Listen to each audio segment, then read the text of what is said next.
Good morning students. तो देखिए, budgetary control का जो थ्योरेटिकल पोर्शन था वो कंप्लीट हो चुका था लास्ट लेक्चर में। आज हम न्यूमेरिकल पोर्शन जो इम्पॉर्टेंट है वो कर रहे हैं। तो इसमें देखिए, जो क्वेश्चन एग्ज़ाम में आते हैं न्यूमेरिकल, या तो वो कैश बजट के आते हैं या फिर फ्लेक्सिबल बजट के आते हैं, है ना। तो ये 2 टाइप्स के जो न्यूमेरिकल क्वेश्चन हैं वो हम करेंगे डिटेल में। अब देखिए, कैश बजट जो आप आई थिंक पिछली क्लासेस में भी पढ़ चुके हैं, नाम से पता चल रहा है बजट ऑफ कैश। तो we can say it is an important budget in the sense that it controls the cash. ये कैश को कंट्रोल करता है and it is based on cash forecast.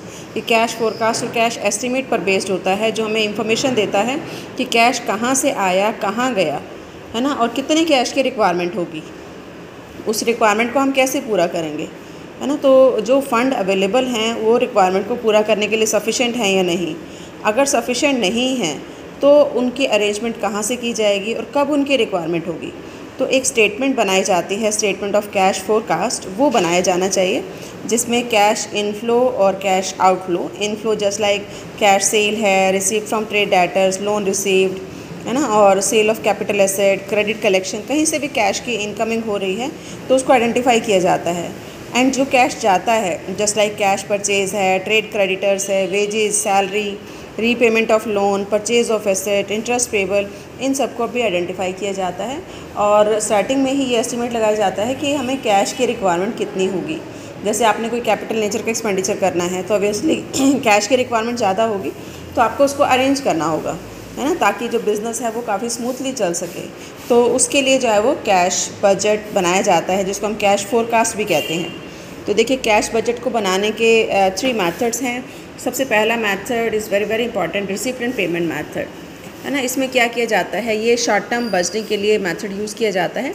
इसमें क्या किया जाता है, जो भी जो है वो अमाउंट ऑफ कैश आपको रिसीव होना है डिफरेंट सोर्सेज से, उसका एस्टिमेट लगाया जाता है।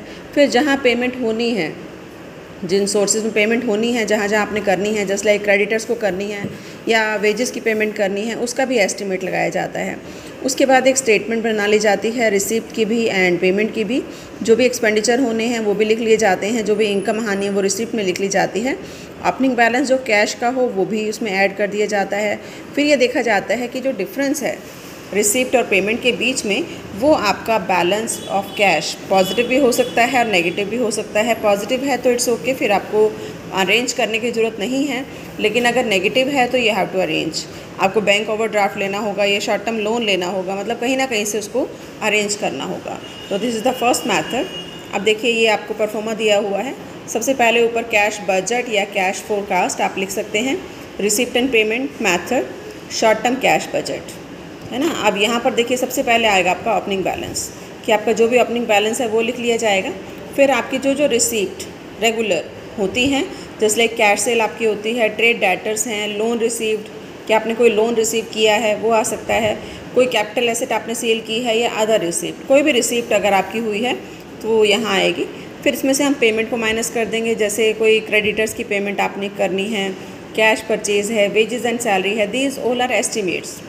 इंटरेस्ट पेबल, लोन्स रीपेड की रीपेमेंट होनी है लोन की, कैपिटल एक्सपेंडिचर है, कोई टैक्स है ना, या डिविडेंड पे किया, वो इसमें से जब हम लेस करेंगे तो लेस करने के बाद जो बचेगा वो हमारा क्या होगा, कैश बैलेंस। तो रिसिप्ट में से पेमेंट को माइनस करेंगे, रिसिप्ट में भी मोर देन पेमेंट, अगर वो उससे ज़्यादा है दैन इट्स ओके। फिर ये जो बैलेंस है वो अगले का, इसका जो क्लोजिंग बैलेंस है वो नेक्स्ट पीरियड का ओपनिंग बैलेंस हो जाएगा, ठीक है। फिर उसमें इनकम ऐड होगी, फिर एक्सपेंडिचर माइनस होंगे, फिर में भी पॉजिटिव में भी नेगेटिव। रिसिप्ट पेमेंट से ज़्यादा भी हो सकती है और कम भी हो सकती है। अगर वो कम है तो आपका बैंक ओवरड्राफ्ट आ जाएगा, या उतना अमाउंट आपको अरेंज करना पड़ेगा, है ना। तो इस तरीके से हम बनाते हैं रिसिप्ट एंड पेमेंट मेथड से कैश बजट, और we can say cash forecast हम तैयार करते हैं। उसके बाद देखिए, इलस्ट्रेशन नंबर 13, है ना, जो इसी से रिलेटेड है। Illustration number 13, SK Limited wishes to arrange overdraft limit with its banker for 3 months period from July to September 2010। तो वो ओवरड्राफ्ट लेना चाहता है बैंक से, तो वो कितना ले, उसके लिए आपको जो है वो कैश फोरकास्ट या कैश बजट आपको तैयार करना है। ये फोरकास्ट दिया हुआ है सेल का, मई से लेके सितंबर तक आपको सेल दी है, परचेज दी है और एक्सपेंडिचर दिए हैं। आगे वो कह रहा है कैश बैलेंस ऑन 1 जुलाई 2010। 2500। ये ओपनिंग बैलेंस है जुलाई का। तो जुलाई, अगस्त एंड सितंबर, जुलाई से सितंबर तक हमें बनाना है और जुलाई का ओपनिंग बैलेंस गिवन है।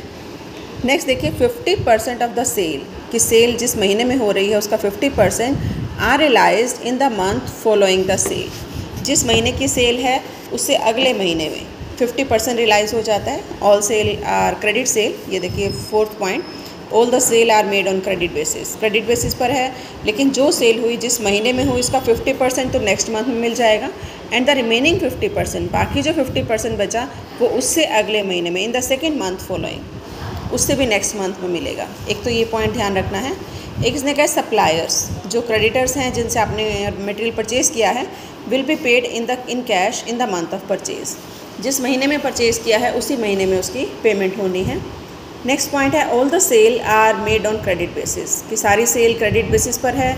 On the basis of above information prepare a cash budget for the quarter ending September 30, 2010 and indicate the limit of bank overdraft which the company will require at the end of each month, कि हर महीने के and में जितना इनको bank overdraft की requirement होगी वो बतानी है। तो अब देखिए सबसे पहले तो आप क्या लिखेंगे, opening balance which is given in the question 2500। ये फर्स्ट पॉइंट में आपको दिया हुआ है कि 1 जुलाई 2010 को आपका जो कैश का ओपनिंग बैलेंस है वो कितना है, 2500।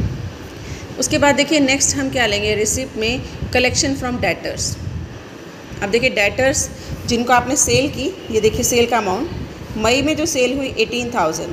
अब ये सारी सेल हमारी क्या है, क्रेडिट सेल, और ये जो क्रेडिट सेल है इसमें 18,000 का 50% मतलब 9,000 तो आपको मिलेगा जून में और बाकी 9,000 मिलेगा जुलाई में। ऐसे जून की जो सेल है 19,000, इसका 50% 9,500 ये आपको मिलेगा जुलाई में और 9,500 मिलेगा अगस्त में। तो देखिए इस तरह से कलेक्शन फ्रॉम डेटर्स की आप एक अलग से टेबल बना सकते हैं। 3 महीने का आपको चाहिए, जुलाई, अगस्त, सितंबर, ये 3 महीने का कॉलम बना के। और देखिए सबसे पहले मई की जो सेल है 18,000, उस 18,000 में 9,000 तो मिलेंगे जून में और 9,000 मिलेंगे जुलाई में, तो ये हमने जुलाई में लिख दिए। उसके बाद देखिए जो जून की सेल है कितनी, 19,000, इसका 50% 9,500 मिलेंगे जुलाई में और 9,500 मिलेंगे अगस्त में। इसी तरीके से जो जुलाई की सेल है 11,000, वो 5,500 मिलेंगे अगस्त में और 5,500 मिलेंगे सितंबर में। सिमिलरली जो अगस्त की है 18,000, इसका 50% 9,000 सितंबर में और 9,000 अक्टूबर में। तो हमें ये 3 महीने की चाहिए, जुलाई, अगस्त एंड सितंबर। अब आप इसका टोटल कर सकते हैं। ये जुलाई का आ गया कलेक्शन फ्रॉम डेटर्स, ये अगस्त का और ये सितंबर का। तो रिसिप्ट में आपने एक तो लिखा ओपनिंग बैलेंस जो 2500 आपको गिवन था, एक आपने लिया कलेक्शन फ्रॉम डेटर्स जो आपका आ गया कितना, 18,500। इन दोनों का टोटल किया तो ये आपकी क्या आ गई, टोटल रिसिप्ट। आप देखिए पेमेंट के लिए इसने कहा था कि जिस महीने परचेज़ किया है उसी महीने पेमेंट होगी। तो यहाँ पर देखिए आपको परचेज़ गिवन है, ये परचेज़ है ऑफ एवरी मंथ।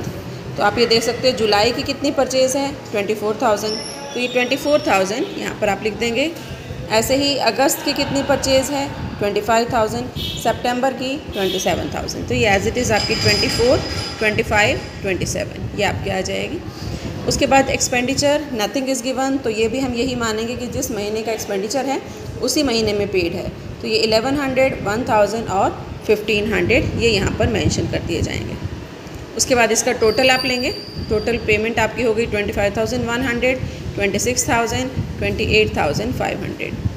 आप दोनों का डिफरेंस ले सकते हैं। अब देखिए यहाँ पर receipt is less than payment, receipt payment से कम है, तो माइनस में आपका आ रहा है बैलेंस 4,100, है ना। तो ये जो 4,100 है इसका आपको क्या चाहिए, बैंक ओवरड्राफ्ट रिक्वायर्ड। आपसे क्वेश्चन में यही पूछा गया था कि indicate the limit of bank overdraft which the company will require at the end of each month. तो इतना इनको ओवरड्राफ्ट चाहिए। फिर ये माइनस वाला ही अमाउंट आप यहाँ लेकर जाएंगे 4,100, है ना। तो अगस्त महीने में देखो कितना चाहिए, ये ऐड होगा 15,000, ये आपके पास टोटल रिसिप्ट आ गई 10,900। ये इसमें से माइनस होगा बिकॉज ये माइनस में है। ये पेमेंट है आपकी 26,000। तो अब देखो दोनों का डिफरेंस 15,100, लेकिन इस 15,100 में से 4,100 माइनस करेंगे तो आपको 11,000 का जो ओवरड्राफ्ट है वो अगस्त में चाहिए। अब यहाँ पर भी ऐसे ही आपने किया, यहाँ देखो ये आपका ओपनिंग बैलेंस हो जाएगा, ये रिसिप्ट हैं तो ये -600, ये पेमेंट है। यहाँ पर जो टोटल आपका माइनस में आ रहा है 29,100, लेकिन ओवरड्राफ्ट आपको कितना चाहिए, 29,100 में से ये जो 15,100 है ये माइनस हो जाएगा, 14,000 का ओवरड्राफ्ट आपको चाहिए। तो ये था हमारा cash budget according to first method, receipt and payment method.